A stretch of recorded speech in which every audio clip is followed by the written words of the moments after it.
This thing on? Hi, AP kids. I hope you remember me. I'm Sir Russell Fox from the other video. I'm here to help Mr. Breslin today, but I don't see him. He's late. You know, what is this? AP composition and language? Yeah. How hard can it be? I'm going to do it myself. Okay, kids, so what we're going to look at today is the argumentative essay, a number 3 essay, which is what you did the other day. This is sometimes called a number 3 essay because there are 3 essays on the test, and the argumentative is the number 3. So first we're going to do is take a look at a prompt, and this prompt is from 2013. Now, I'm sorry about the quality, and I will read it aloud to you, but this is a very interesting one because I'm going to share with you 2 examples. Okay, so this prompt reads, for centuries, prominent thinkers have pondered the relationship between ownership and the development of self, identity, ultimately asking the question, what does it mean to own something? Plato argues that owning objects is detrimental to a person's character. Aristotle claims that ownership of tangible goods helps to develop moral character. 20th century philosopher Jean-Paul Sartre proposes that ownership extends beyond objects to include intangible things as well. In Sartre's view, becoming proficient in some skill and knowing something thoroughly means that you own it. Think about the differing views of ownership. Then write an essay in which you explain your position on the relationship between ownership and sense of self. Use appropriate evidence from your reading, experience, or observations to support your argument. Now, that's the prompt. What would we do first? First, we take a deep breath.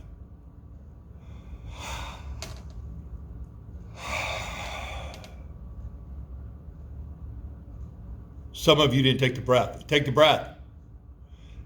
Next, read the prompt and identify what the prompt is asking you to do. Now, this is difficult to see this section here. This is the last part of the prompt itself. Maybe you go back to the previous slide for that. It's very hard for me to hold this pointer in my mouth and talk at the same time. The last part of the prompt, you see, think about the differing views of ownership. Then write an essay in which you explain your position. This is very important, this part here. On the relationship between ownership and sense of self. If you only write an essay about ownership, that's not what it's asking. If you only write an essay about sense of self, that's not what it's asking. Write an essay about the relationship between ownership and sense of self. Oops, sorry. So what you are doing is explain your position on the relation between ownership and sense of self. So we have to have a thesis on it. Now, what I want to do is show you an essay. This essay was actually written by a student somewhere in the United States. We don't know the name, and it's not important. This student wrote this essay and submitted it. The notes are Mr. Breslin's notes. If he were or she were my student, what would be written on it?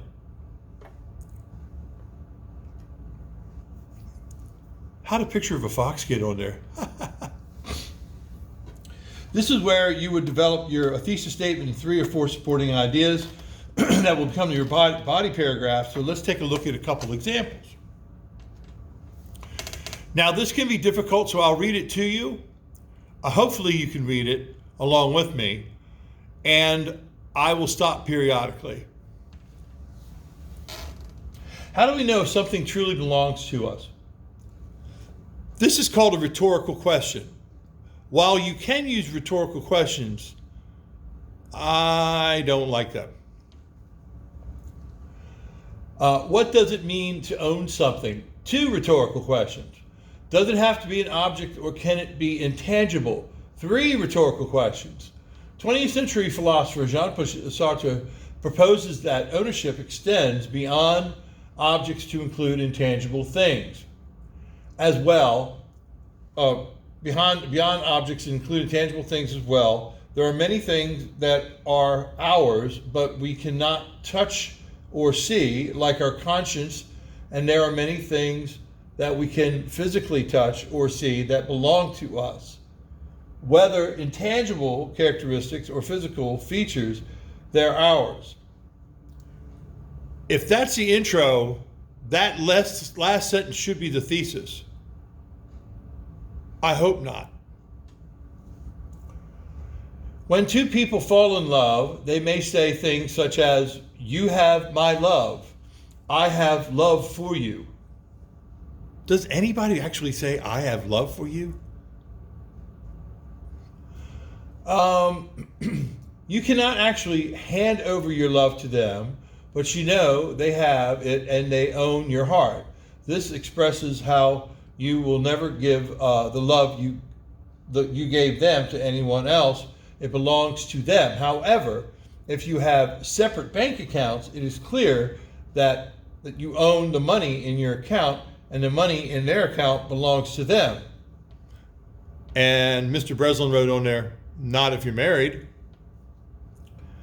A person does not physically have to have something to own it, but there can be intangible things. There's no transition here. We went from bank accounts to intangible without any transition.